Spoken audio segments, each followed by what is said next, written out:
Hey, what's up, Anwar here. Today I want to go over some questions that I had as a newer cyclist of Zwift and some terminology in there, and then just also go into a little bit more about some of the differences within Zwift and how you can set that up. If you guys have questions more about a kicker core or you guys are still looking for a trainer, check out my other video that I have. But if you guys are new here, please hit that subscribe button. I cover cooking, travel, and cycling content. I post every Monday and Friday. Before we go out and we set up our bike, let's talk about how we're gonna set up Zwift. There's 4 different ways to set up your trainer. So you can set it up with your phone, you can set it up with an Apple TV set-top box because it runs an app on there. You can set it up on a tablet or you can set it up on your laptop. So the laptop and the computer I find kind of the most similar because both of these, if you have like an iPad and a Mac, you can AirPlay to the TV, or you can kind of watch those on their own because they do have comparable screen sizes. On the phone, AirPlay that to the TV as well. But if you guys don't have an AirPlay TV, this is where it kind of becomes more annoying to use your phone because in Zwift, it does give you a lot of prompts. It might tell you to unclip a pedal, just so then you can focus on, your pedal strokes. But yeah, let's go ahead and jump onto Zwift and I'll show you guys some things there. So one of the other things that I didn't know about Zwift when I first actually got it set up is you don't actually have to wear like a Garmin heart rate strap or the arm one. You can actually use your Apple Watch and basically you just launch the app, you log in like you regularly would, and your Apple Watch will show up there, and your Apple Watch will show your heart rate stats on there as well as in the game. I'm gonna show you guys this in here just because it's a little bit easier. Let's start off with the top here. So on here, you basically have a few different options of your world choice. If you're using Strava and you're connected to that, basically it will just put that ride in that actual location because a lot of these are based off of real world locations. So it'll just put you on the map there. So if your friends ask, where were you?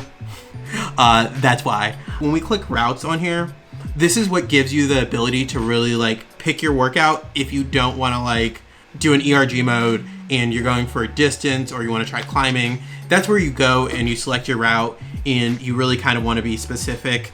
So, just depending on how much time you have and if you do want to climb and you want to do that stuff. So if you want to do trainings, you can go through here and choose what training activity you want. So these ones here are specifically fixed training regimens. So you can't really skip through, but they tell you what kind of person is built for. So the Build Me Up is FTP and endurance. And these 4 to 8 weeks, basically, once you click view plan and you start setting it up, that's where you can adjust that time. But then also, if you're like, hey, I really don't want to do any of this, or I just want to see what this first one's like, you can go in here in the workouts and just pull a specific workout from there. So once we back out of here, you can see these upcoming events, and this is where you're gonna find your races and your group rides. If you didn't see one on Instagram or you're just looking for a group ride to do, this is where you'll find that. Okay, so finally, once we're done riding, this is where we get some abilities, review your stats. That just takes you to this screen here where you can do some calibrations and stuff like that. So if you've not calibrated your trainer, usually what I do when I calibrate my trainer, because usually I forget, I'll do my warm up and my workout, and then I will calibrate right before my workout starts. When you look at this, basically that wattage is just your average wattage, which also translates to your FTP, kind of, because your FTP is basically the amount of power or wattage that you can sustain in a 1 hour period.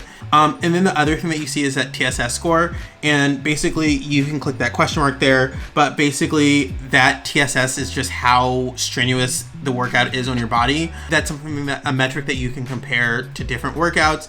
And then the pizza thing, basically that's a way that they display calories. It cycles through on there. And then just estimated time, and then just your wattage and stuff like that. So all that gets shown on this end screen. But yeah, that's all I had for today. I hope that was helpful for you guys. Let me know if you guys have any questions. You guys want me to do a follow-up video. But yeah, hit that like and subscribe button if you guys want more content like this.